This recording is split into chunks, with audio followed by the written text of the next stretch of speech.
علی خامنائی ایک ایسا نام ہے جو پچھلے 4 دہائیوں سے ایران کی تقدیر لکھ رہا ہے۔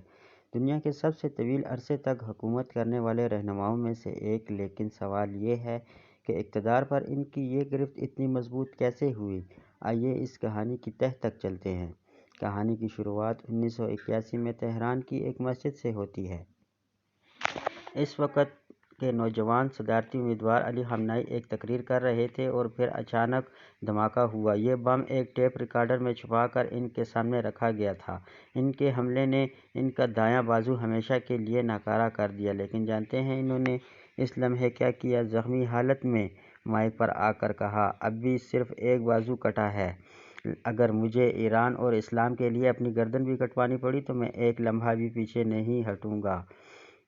بس اسی دن کے بعد ان کا یہ ناکارہ بازو ان کی قربانی اور حوصلے کی سب سے بڑی نشانی بن گیا۔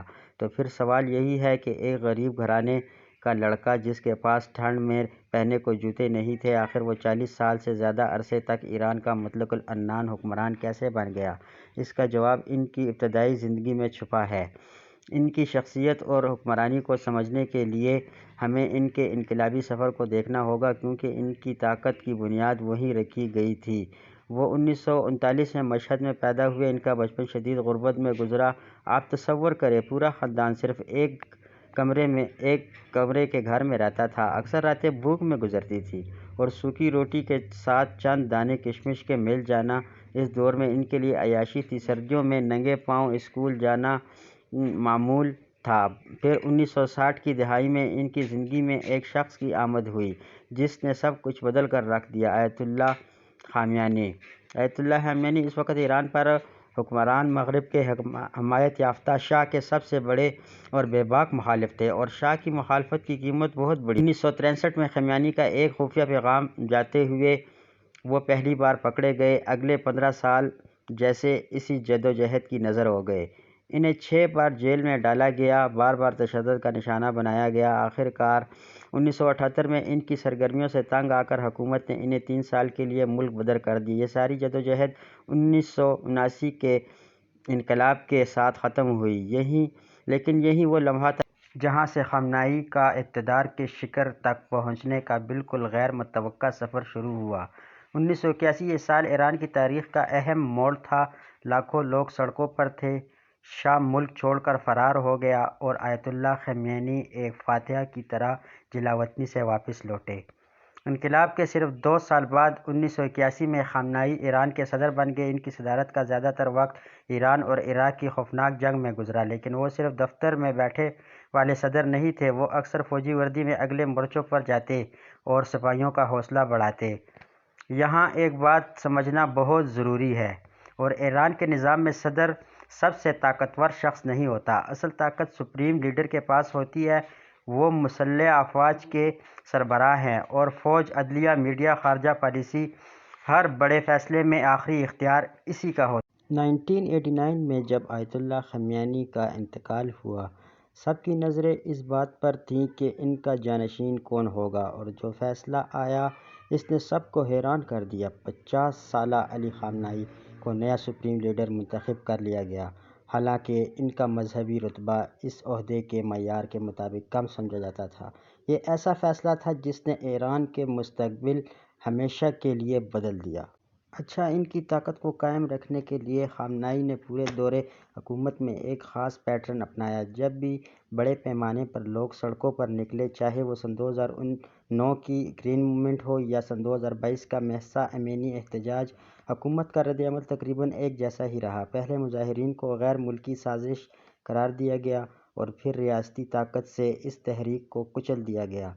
ان کی خارجہ پالیسی کے 2 اہم ستون ہیں، ایک ان کا پراکسی نیٹ ورک اور دوسرا جوہری پروگرام پر مغرب کے ساتھ جاری کشیدگی۔ ملک سے باہر اپنا اثر و رسوخ بڑھانے کے لیے خامنائی نے پراکسی گروہ کا ایک بہت بڑا نیٹ ورک بنایا، لبنان میں حزب اللہ سے لے کر یمن میں حوثیوں تک، اور فلسطین میں حماس سے لے کر عراق کی ملیشیاؤں تک۔ یہ گروہ ایران کو پورے مشرق وسطیٰ میں اپنے مفادات کے تحفظ اور دشمنوں کا مقابلہ کرنے کی طاقت دیتے ہیں۔ ان کی خارجہ پالیسی کا دوسرا بڑا محور رہا ہے جوہری پروگرام پر تنازع۔ میں ایک ڈیل سن 2015 میں ہوئی، جس کے تحت ایران نے پابندیاں ہٹانے کے بدلے اپنے پروگرام کو محدود کیا، لیکن صرف 3 سال بعد سن 2018 میں امریکہ اس ڈیل سے نکل گیا اور سخت ترین پابندیاں واپس لگا دیں۔ سن 2020 میں کشیدگی انتہا پر پہنچ گئی جب امریکہ نے ایران کے سب سے طاقتور جنرل قاسم سلیمانی اور ایک اہم جوہری سائنسدان کو قتل کر دیا۔ اس کے جواب میں ایران نے یورینیم کی افزودگی دوبارہ تیز کر دی۔ یہ تنازع آج تک حل نہیں ہو سکا۔ یہ واضح کرنا بہت ضروری ہے کہ آگے جو کچھ بتایا جائے گا وہ کوئی حقیقت نہیں ہے، بلکہ یہ اس ماخذی مواد میں پیش کیا گیا ایک قیاس آرائی پر مبنی منظرنامہ ہے۔ اس خیالی منظرنامے میں تاریخ 28 فروری سن 2024 مہینوں کی شدید کشیدگی کے بعد اسرائیلی اور امریکی طیارے تہران کے آسمان پر حملہ آور ہوتے ہیں اور ان کا ہدف ہے سپریم لیڈر کا کمپاؤنڈ۔ اور پھر اگلے دن ایران کا سرکاری میڈیا ایک ایسا اعلان کرتا ہے جو پوری دنیا کو ہلا کر رکھ دیتا ہے۔ سرکاری میڈیا کی اسکرین پر صرف ایک ہی لائن آتی ہے: آیت اللہ خامنہ ای شہید ہو گئے ہیں۔ اس طرح اس قیاس آرائی کے مطابق ایک غریب لڑکے کا 40 سالہ دور اقتدار ڈرامائی انداز میں اپنے اختتام کو پہنچتا ہے۔ آخر میں ان کی زندگی ہمیں ایک بہت بڑے سوال پر چھوڑ جاتی ہے: کیا تصادم اور مزاحمت کے بجائے سفارتکاری کا راستہ ایران کو زیادہ محفوظ اور خوشحال بنا سکتا تھا، یا پھر ان کے نزدیک بقا کا واحد راستہ یہی تھا؟ اس کا جواب شاید تاریخ ہی دے پائے گی۔ دوستو، اگر یہ ویڈیو آپ کو پسند آئی تو سبسکرائب کریں، لائک کریں اور اپنے خیالات کمنٹ میں ضرور